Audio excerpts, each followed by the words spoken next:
major storyline for the Minnesota Vikings coming out of the 2021 NFL Draft, besides them selecting 11 future Hall of Famers, was the flirtation of trading up for Ohio State quarterback Justin Fields, who ultimately went to the Chicago Bears. By the way, just look how happy he is to be selected by Chicago. Like, he knows that the Bears are going to ruin him, fake-ass Brad Childress. And he might have to sit behind Andy Dalton, the mild cheddar of quarterbacks, so that's whatever.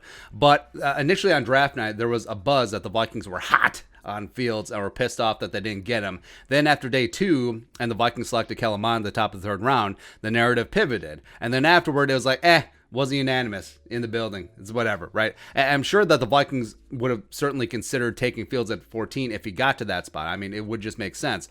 But all the hype had been around the Vikings of moving up from 14 to 11 with the Giants for Fields before the Bears ultimately made that move up from 20. But I heard from a source with knowledge of the situation, and I trust, and this is what they said about the Vikings' interest in moving up 3 spots. Quote, minimal. Passing interest, just checked it out like with most picks, end quote. And I know we've talked about the dangers of single source sourcing before, but to steal a line from PA, impeccable source.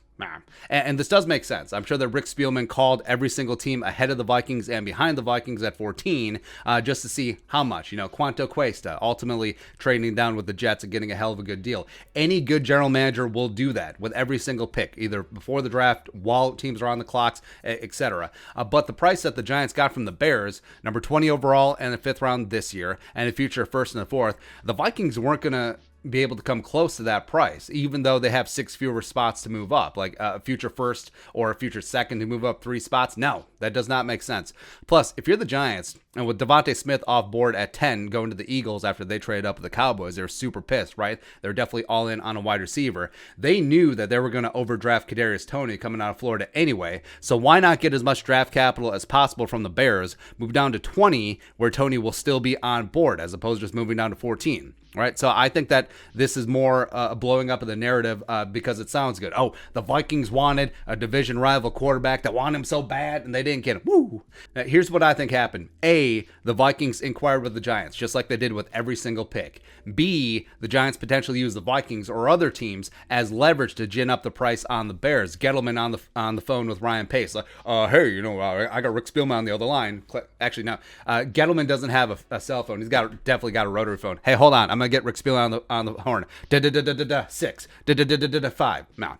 C, the Bears ultimately overpaid. Like, it was way too much to move up 6 spots. I think that's exactly what happened, because if you think of all the potential sources for the Vikings beat writers, it probably wasn't the Vikings. Like, why would the Vikings want to get out there? It's like, we wanted Justin Fields bad, and we whiffed. We lost him to the Bears. What can you do? LOL, us, right? Why would they leak that out? But what would they gain since they have to play Justin Fields twice a year? But could it be sources from New York? Could it be sources from Chicago? I think that's much more plausible, or the agent himself, especially with Chicago. It's like, we want to get out as much as possible. Hey, we stole this quarterback away from a division rival. We want to get out there. The Vikings want him bad. Too bad we got him. So does any of this matter? Nah, not really. They have Fields, we have Mond, and we'll see what happens. But if Fields pans out, I'm worried that this molehill will magically become a mountain, because if Justin Fields hits on 90% or 100% of his potential, becomes an all-pro quarterback, it's going to morph into, hey, did you know that the Vikings wanted to trade up 17 first-round picks, 3 spots, and they didn't do it? Ow. This is the reverse Herschel Walker deal. Blah, blah, blah, blah, blah. No, as opposed to, we checked it out.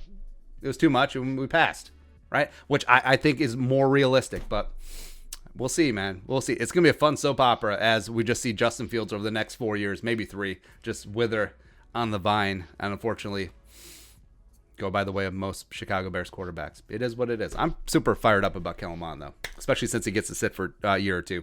Be your thoughts. The Vikings had minimal interest in trading up for Justin Fields. Let us know in the comment section below. Subscribe for daily Vikings takes. Want to support that work, post some in the Venmo. But until next time, Skol, production value.